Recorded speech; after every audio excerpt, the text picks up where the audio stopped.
Hi, I'm John Stevenson, and I'd like to welcome you to our class on biblical interpretation. Today we're going to talk about how to read the book, and of course the book we're speaking of is the Bible, and we're going to start with basic tools.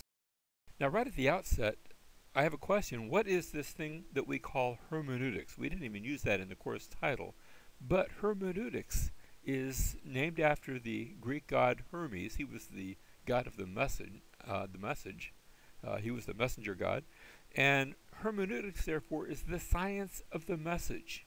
It's the science of interpretation of any given writing, but specifically with the Bible, we're looking at the science of interpreting the Bible. And that brings us to several questions. First of all, we want to ask, what are the relationships between exegesis, that is the study of the word, digging out the words and meaning of the text, and then theology, and how do all those things come together to form our science of interpretation, our hermeneutic? If we're not careful, we can find that our theology, our preconceived ideas of theology, will drive our hermeneutics, and I'm not sure that's the best thing. This little picture perhaps gets the point across. Sometimes we come into the Bible carrying a great load of theological baggage, so much that it affects our hermeneutic. And I think a better way is to let the scriptures themselves drive our theology. And so we ought to ask ourselves ahead of time, what is our theological baggage? That brings us to two ways that we do hermeneutics, two approaches that we use. They are the inductive method versus the deductive method. The inductive method is that method that examines the details of any given book of the Bible and the Bible as a whole, and then comes to a conclusion based upon an analysis of those details. Contrast that with the deductive method of study, and that begins with a tentative conclusion and then seeks to prove or disprove that conclusion.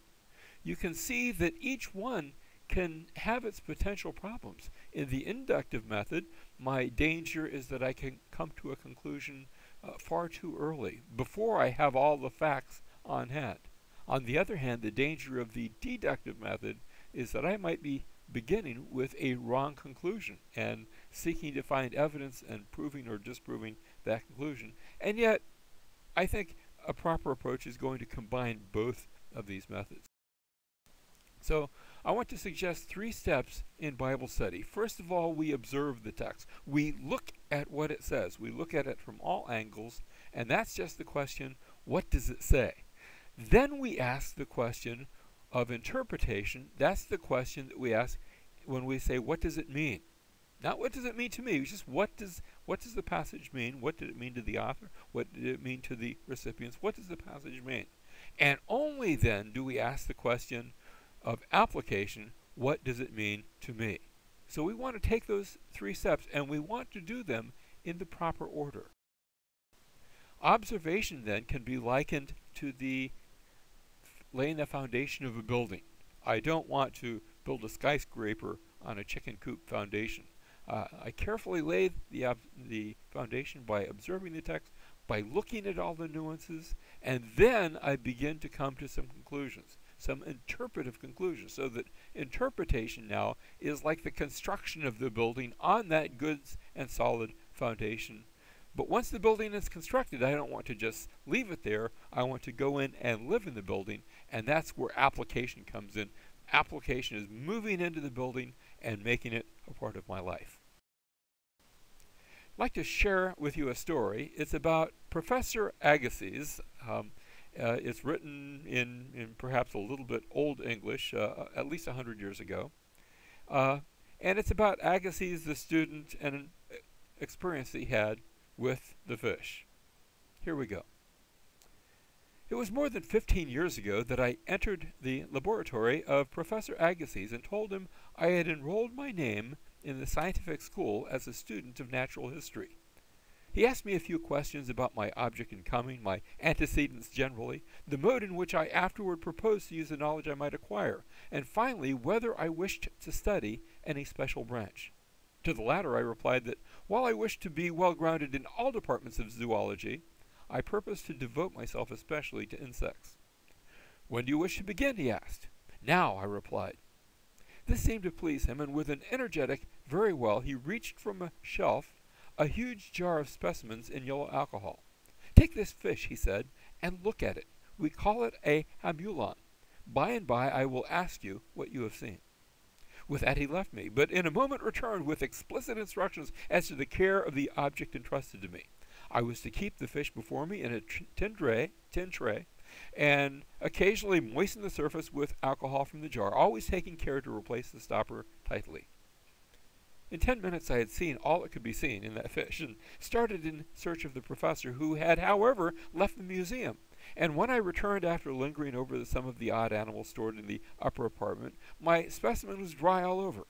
I quickly dashed the fluid over the fish as if to resuscitate it from a fainting fit, and looked with anxiety for a return of the normal sloppy appearance. This little excitement over, nothing was to be done but to return to a steadfast gaze at my mute companion. Half an hour passed. An hour. Another hour. The fish began to look loathsome. I turned it over and around, looked at it in the face, ghastly, from behind, beneath, above, sideways, at a 3/4 view, just as ghastly. I was in despair. At an early hour I concluded that lunch was necessary, so with infinite relief the fish was carefully replaced in the jar, and for an hour I was free.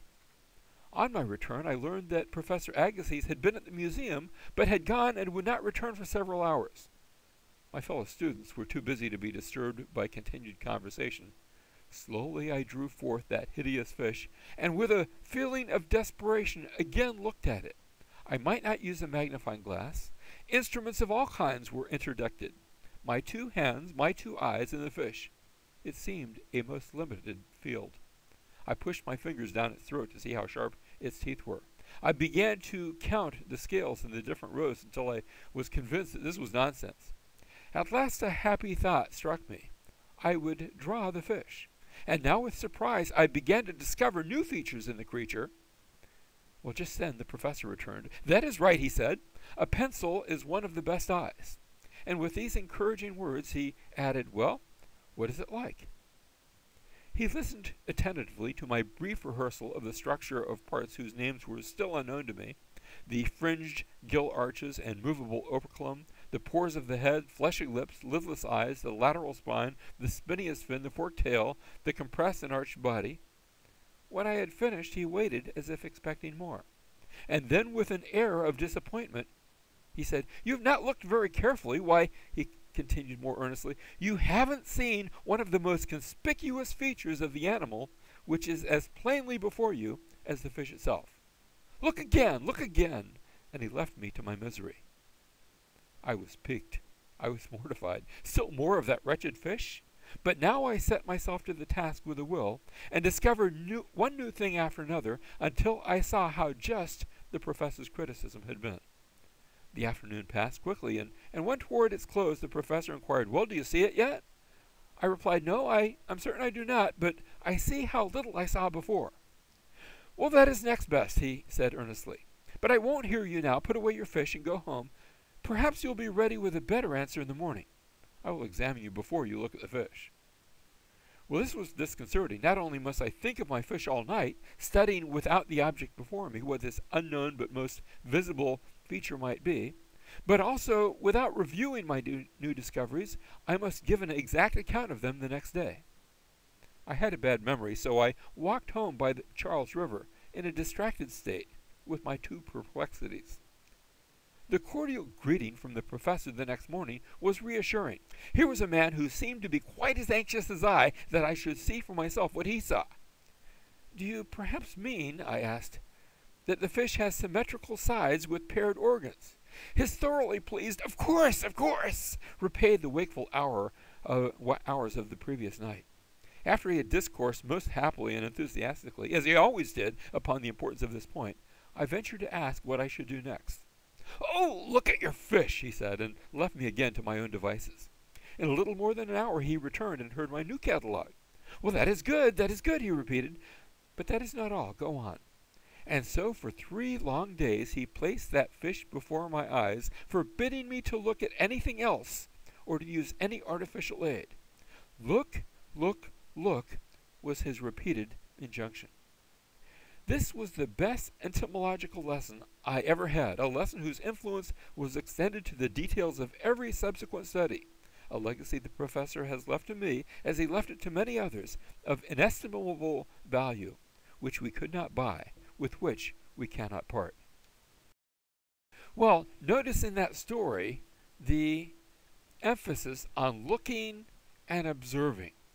And we're going to do the same thing with the scriptures. We're going to take just one passage, just one fish, as we would imagine, and we're going to look at it. Here it is, Acts chapter 1, verse 8. I'm not going to read it. I'm going to let you do that. We're going to take a break, and you look at the passage and write down your observations. And remember, your pencil or pen is often your crowbar to learning. Look at the passage. Look, look, look. Well, I'm going to continue on assuming that you've paused the video, looked at this passage, and now let's look at some tools to help us do that further explanation.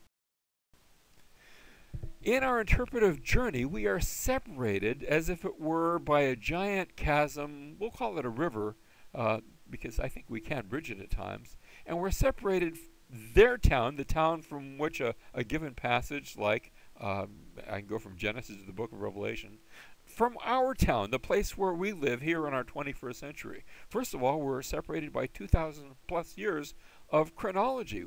That was a different time, a different place. There are cultural differences that separate us. There are geographical differences. Most of the Bible took place in what we would call the Middle East. Other parts took place in and around the Mediterranean. Different languages, and so most of us are reading the scriptures via a translation where either the Hebrew of the Old Testament or the Greek of the New Testament have been translated into our language. There are also some covenantal distinctions, whereas we live in a different age, not just geographically and politically and chronologically, but also covenantally. That is, God is dealing with us today in a way that is maybe different from large sections of the scripture.